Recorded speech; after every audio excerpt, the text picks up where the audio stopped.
Bonjour à tous, bienvenue pour cette nouvelle édition sur Monaco Info. Tout de suite, les titres que nous allons développer dans ce journal.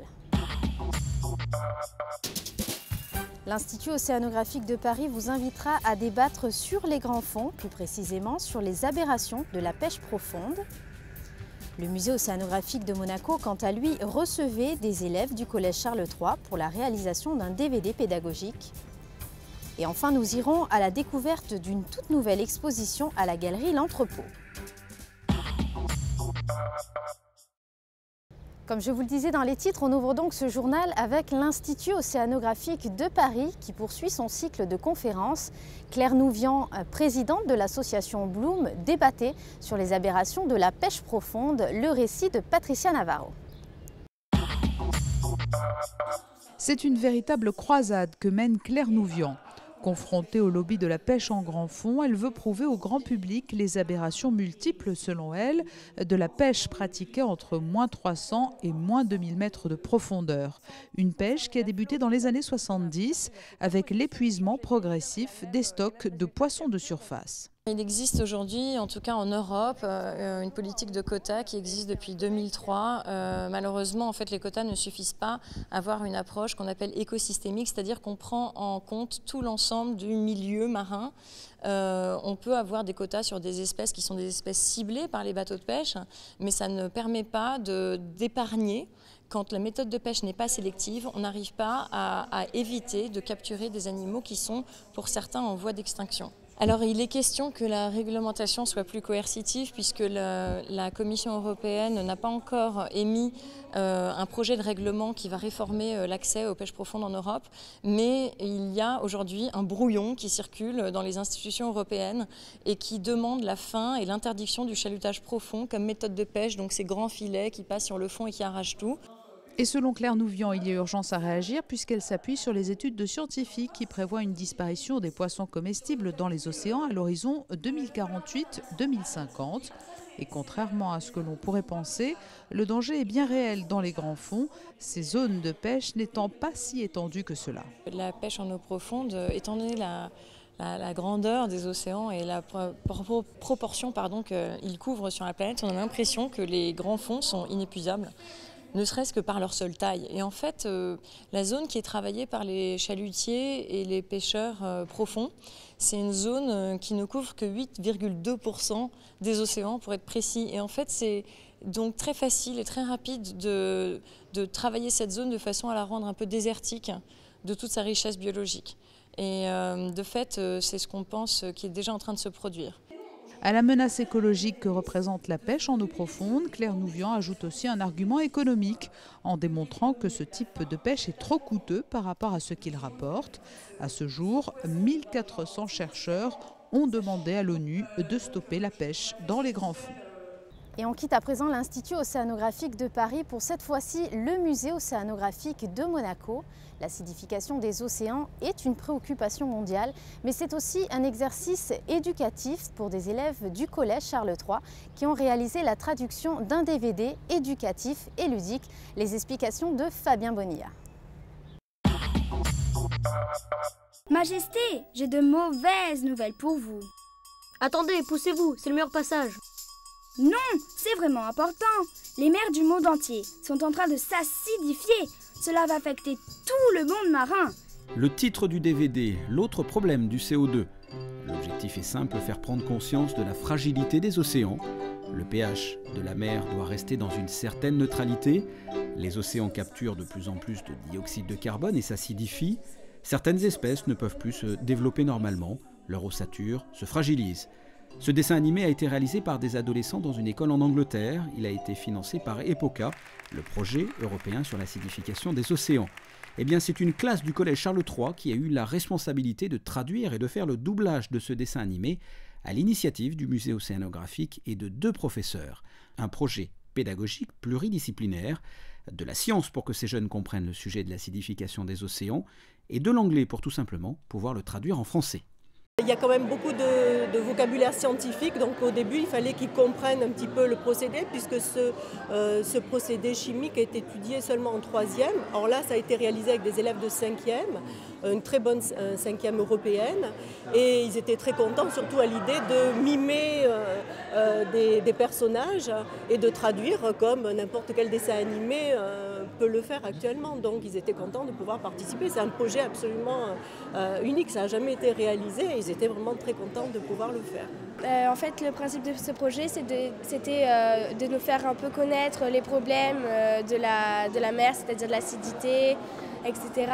Et donc ça nous a permis de réaliser, enfin de connaître vraiment les soucis de la mer. Ces jeunes en 5e l'an passé, donc en 4e cette année, ont présenté le fruit de leur travail au musée océanographique, en présence notamment du conseiller de gouvernement pour l'intérieur et de la directrice de l'éducation nationale de la jeunesse et des sports.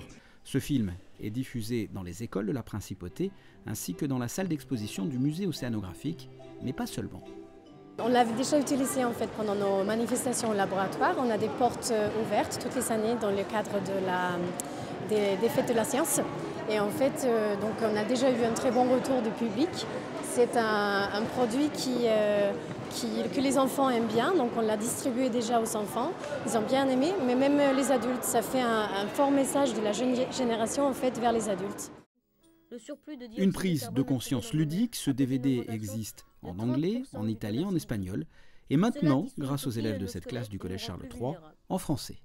Vous devez économiser l'énergie et préserver notre planète et nos océans. Vous pourriez utiliser des réserves renouvelables comme l'énergie solaire et l'énergie marémotrice. S'il vous plaît, arrêtez de détruire nos habitats et nos espèces marines. Réfléchissez à ce que vous possédez et utilisez-le à bon escient. Agissez maintenant.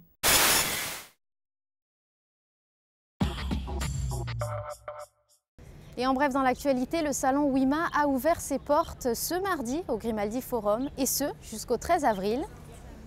WIMA est entièrement dédié à la technologie NFC, entreprise en démarrage, développeurs d'applications, fournisseurs de services, organismes de normalisation ou instituts de recherche et d'enseignement.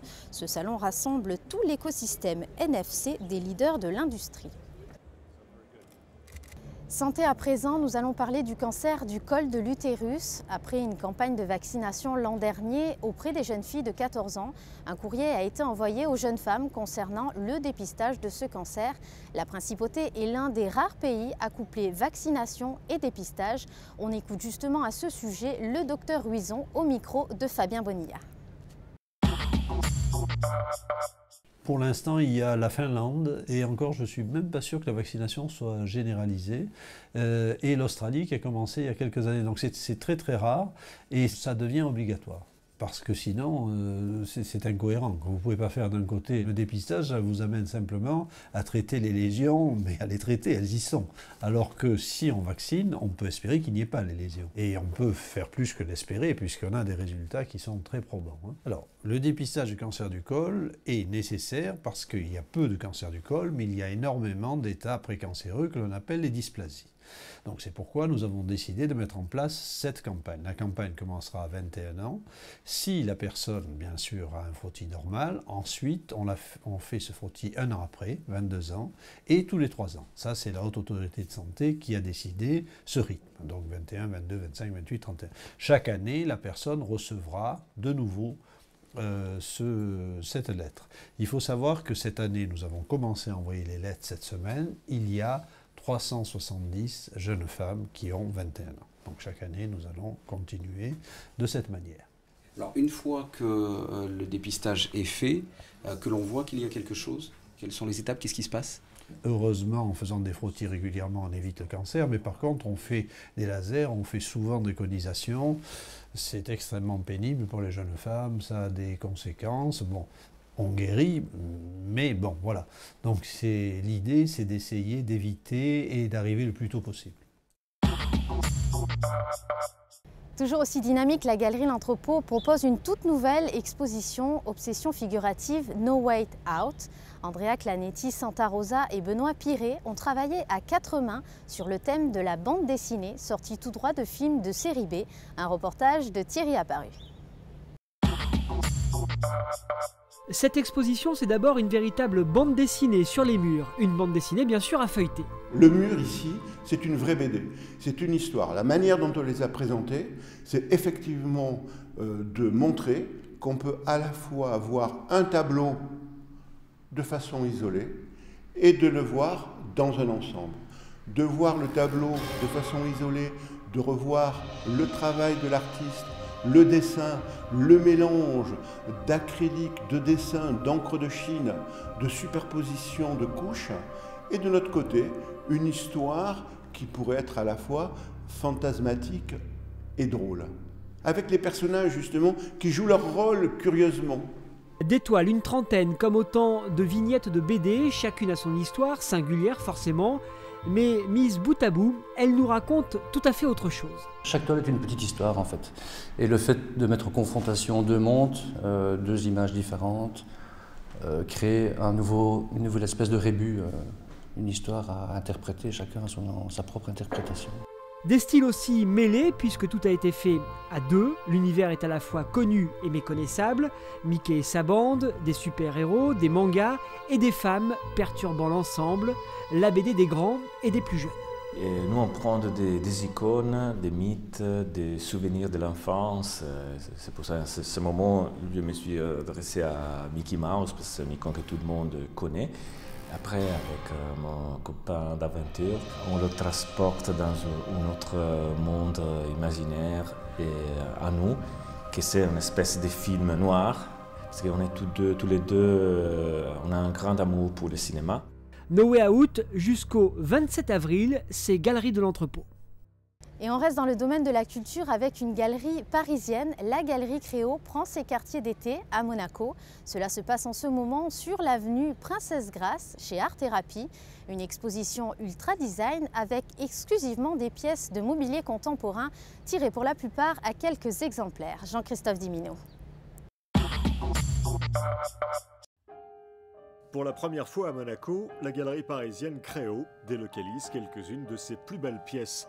Chez Art Thérapie, les amateurs de design pourront donc admirer le travail des plus grandes stars du genre. Pierre Charpin, présenté ici sous différentes facettes. Alessandro Mendini, avec notamment cette version tout en bronze de son célèbre fauteuil rococo. Ou encore, parmi d'autres, les frères Boulourec, qui excellent toujours dans l'alliance entre le beau et l'utile. Ça me semblait vraiment intéressant à un moment donné, d'organiser une exposition qui donne comme ça une vision de pièces vraiment parmi les plus importantes de tous les designers contemporains, de Mark Newson, aux frères Bouroulec, à Constantin Grecci, à Alessandro Mendini, donc à peu près tout le meilleur du design international. Très souvent, on peut avoir une satisfaction qui devient encore plus grande quand on connaît, quand on apprécie, quand on voit ce qu'il y a derrière la pièce aussi, quand on commence à comprendre en fait le travail et l'œuvre d'un designer. C'est particulièrement vrai avec quelques pièces qu'on a emportées ici, des frères Bouroulec par exemple, qui ont été parmi les premiers à vraiment travailler une relation très singulière entre l'architecture et le design, c'est-à-dire la façon dont des pièces en fait s'intègrent dans des espaces. Et pour nous, c'était passionnant parce qu'on avait l'impression de voir ce qui allait advenir d'une certaine façon quelques années plus tard. Et c'est un peu le cas, parce qu'en fait, ils ont été parmi les premiers à vraiment travailler de façon très forte ces relations-là. Et puis aujourd'hui, elles sont un peu partout. L'une des particularités de la Galerie Créo, c'est le rôle qu'elle joue dans le processus créatif de ses designers. À la manière d'un producteur de cinéma, elle accompagne les artistes et leur permet d'éditer des pièces originales, en série limitée, ou comment faire avancer le design, tout en créant de la valeur. Nous, à la galerie, on laisse les designers complètement libres en fait, de leur création. On ne leur donne pas de contraintes, on ne leur dit pas ce qu'on souhaite avoir ou à quel prix on souhaite l'avoir, on ne donne pas du tout de cahier des charges. Donc en fait, cette liberté, quand un créatif peut l'avoir, il la prend complètement à 100%. Donc c'est la raison pour laquelle vous voyez aussi bien des pièces aujourd'hui en lac, en bronze, en mosaïque, en fibre de carbone. Il va vraiment prendre la liberté à 100% et il va donc faire des choses qu'on n'a jamais vues. Et c'est ça qui va intéresser, je pense, les collectionneurs, c'est-à-dire des choses qui sortent complètement des codes traditionnels ou standards qu'on peut avoir dans le mobilier, dans la décoration. Déco, design et élitiste chez Art Thérapie, donc jusqu'à la fin du mois de juin. Et toujours en bref dans l'actualité, un peu de musique à présent. L'Orchestre symphonique des 100 violons tziganes de Budapest se produira le mercredi 25 avril à 20h30 au Grimaldi Forum. Un programme qui mêlera la tradition du violon tzigane hongrois et des œuvres classiques, interprétées sans partition avec une centaine de musiciens venus de Budapest. Bonne nouvelle, Usain Bolt s'alignera sur le 200 mètres lors du meeting Hercules 2012 le 20 juillet prochain à Monaco. Actuellement champion olympique et du monde, ainsi que détenteur des records du monde sur 100 mètres et 200 mètres, la superstar jamaïcaine est enthousiaste de revenir en principauté pour sa dernière course avant les Jeux olympiques de Londres. Une fois de plus, la Fédération monégasque d'athlétisme attend une foule nombreuse pour accueillir le retour du champion après l'édition 2011. Le SJM, syndicat des journalistes de Monaco, lance son premier Café Actu le jeudi 19 avril à 19h au Café Théâtre, place des Bougainvilliers. Des journalistes professionnels ouvriront la première tribune publique sur le thème « Le rôle des médias dans la campagne présidentielle française ». L'entrée est libre et gratuite. Le SJM souhaite ancrer durablement cet événement dans l'actualité culturelle de Monaco. C'est un rendez-vous qui sera consacré vraiment au traitement de l'actualité, à chaud. Premier thème d'ailleurs, le jeudi prochain, le 19 avril, ce sera le rôle des médias dans la campagne électorale française, la campagne présidentielle. À 3 jours du premier tour. À 3 jours du premier tour, nous sommes en plein dans l'actu bien sûr.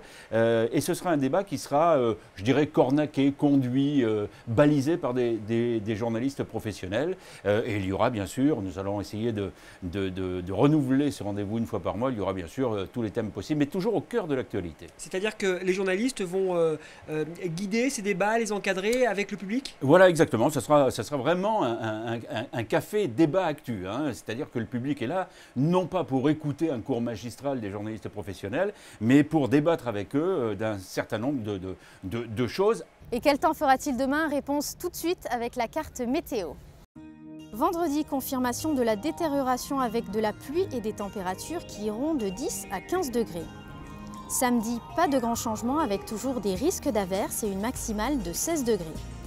Dimanche, le temps sera plus agréable avec un thermomètre stationnaire. Et enfin lundi, un ciel toujours menaçant avec des risques d'averses et des températures légèrement en hausse. Voilà, c'est la fin de cette édition. Merci de l'avoir suivi. Je vous rappelle que vous pouvez retrouver toute notre actualité sur le site de Monaco Channel. À très bientôt sur Monaco Info.